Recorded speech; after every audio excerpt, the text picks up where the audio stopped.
বড়ৌচা সমন্বয় ক্ষেত্ৰত মুখ্যমন্ত্ৰী ডক্টৰ হিমন্ত বিশ্ব শৰ্মা। বড়ৌচা সমন্বয় ক্ষেত্ৰৰ নাহৰণি বালিজানত মৰাণ মহোৎসৱৰ অন্তিম দিনটো দেওবাৰে লোকাৰণ্য হৈ পৰে। মৰাণ সভা মৰাণ জাতীয় মহিলা পৰিষদ সদৌ মৰাণ ছাত্ৰ সন্থা আৰু কলা সংস্কৃতি বিকাশ কেন্দ্ৰৰ উদ্যোগত অনুষ্ঠিত হয় মৰাণ মহোৎসৱ। সাংস্কৃতিক শোভাযাত্ৰা শুভ উদ্বোধন কৰে অসম চৰকাৰৰ কেবিনেট মন্ত্ৰী সঞ্জয় কিষাণে। বিভিন্ন জাতি জনগোষ্ঠীৰ সাংস্কৃতিক দলে বাৰেৰহণীয়া সাংস্কৃতিক শোভাযাত্ৰাত অংশগ্ৰহণ কৰে। মৰাণ মহোৎসৱৰ লগত সংগতি ৰাখি ৭৫টা বংশৰ আৰ্হি ঘৰ নিৰ্মাণ কৰাৰ লগতে অতিথি আপ্যায়ন কৰাৰ পৰম্পৰা দেখুৱাবলৈ চেষ্টা কৰিছে। মৰাণ মহোৎসৱৰ আজি অন্তিমটো দিনত লাখ লাখ লোকৰ সমাগম দেখিবলৈ পোৱা যায়। মৰাণ মহোৎসৱৰ মুকলি অধিৱেশনত নিশা ৮ বজাত অসমৰ মুখ্যমন্ত্ৰী ডক্টৰ হিমন্ত বিশ্ব শৰ্মা উপস্থিত হৈ সহস্ৰাধিক ৰাইজৰ উপস্থিতিত ভাষণ প্ৰদান কৰে।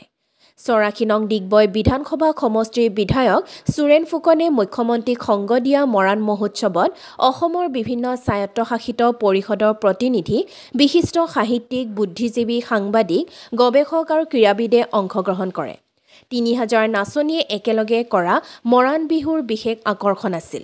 সদৌ মৰাণ ছাত্ৰ সন্থাৰ মুখপত্ৰ সৌমাৰগিৰি সভাত উন্মোচন কৰা হয়। নিশা সাংস্কৃতিক অনুষ্ঠান সম্পন্ন হয়। ডিগবৈৰ পৰা বিনন্দ কোঁৱৰৰ ৰিপৰ্ট, অল আছাম নিউজ 30। এটা মহোৎসৱে নহয়, মৰাণ জনগোষ্ঠীৰ সাংস্কৃতিক পৰম্পৰা, লোককৃষ্টি, লোকাচাৰক জনজীৱনৰ সন্মুখলৈ অনাৰ বাবে এটা বহুত ডাঙৰ প্ৰয়াস। মই মৰাণ জাতীয় অনুষ্ঠানসকলক ধন্যবাদ জনাইছোঁ। যি ধৰণে মৰাণ গাঁও নিৰ্মাণ কৰা হৈছে, খাদ্য সম্ভাৰ প্ৰস্তুত কৰা হৈছে আৰু মৰাণৰ ইতিহাস, খেলসমূহৰ ইতিহাস ৰচনা কৰা হৈছে, সকলো সদায় সঁচাকৈ অত্যন্ত প্ৰেৰণাৰ বিষয়। মই সকলোকে ধন্যবাদ জনাইছোঁ। এইখিনিতে ম্যানমাৰত অসম আৰক্ষীৰ বিষয়া ধৰা পৰিছিল কথা ওলাইছে, এইটো তেখেত অসম আৰক্ষীৰ বিষয়া নহয়। তেওঁ যেতিয়া আলফালৈকে গৈছিলে তেতিয়া তেওঁ নিজেই ষ্টেটমেণ্ট দি গৈছিলে যে মই এখন জিষ্ট বুলি এখন ইনষ্টিটিউটত পঢ়োঁ আৰু আমিও ক্ৰছ চেক কৰি চাইছোঁ যে তেওঁ ডিপ্ল'মা ইঞ্জিনিয়াৰে পঢ়ি আছিলে। আৰু SI পাবৰ কাৰণেতো পৰীক্ষা দিব লাগে, পাছ কৰিব লাগে, তাৰ সূচী হয়। গতিকে SI লুকাইতো SI হ'ব নোৱাৰে। সেইকাৰণে এই বিষয়টো মই ভাবোঁ যে সত্য নহয়। পৰেশ বৰুৱা ডাঙৰীয়াৰ কিবা ভুল বুজাবুজি হৈছে। মই অনুৰোধ কৰিম ল'ৰাটোক যেন কোনো শাস্তি নিদিয়ে। তেওঁ অসম আৰক্ষী নহয়। কিবা যদি অসুবিধা আছে ঘূৰাই পঠাওক, কিন্তু কোনো কাৰণতে যাতে শাস্তি নিদিয়ে, কাৰণ মই মুখ্যমন্ত্ৰী হিচাপে নিশ্চিত কৰি কৈছোঁ যে তেওঁ অসম আৰক্ষীৰ বিষয়া নহয়।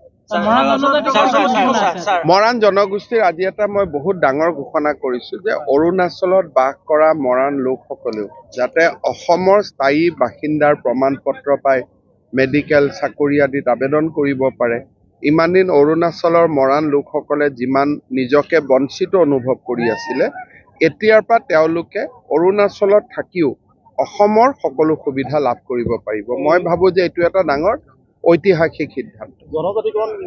এই বিষয়টো বহুদূৰ আগবাঢ়ি গৈছে, সমস্যাও অলপ আছে, কিন্তু মৰাণ আৰু মটকক লৈ সমস্যা নাই।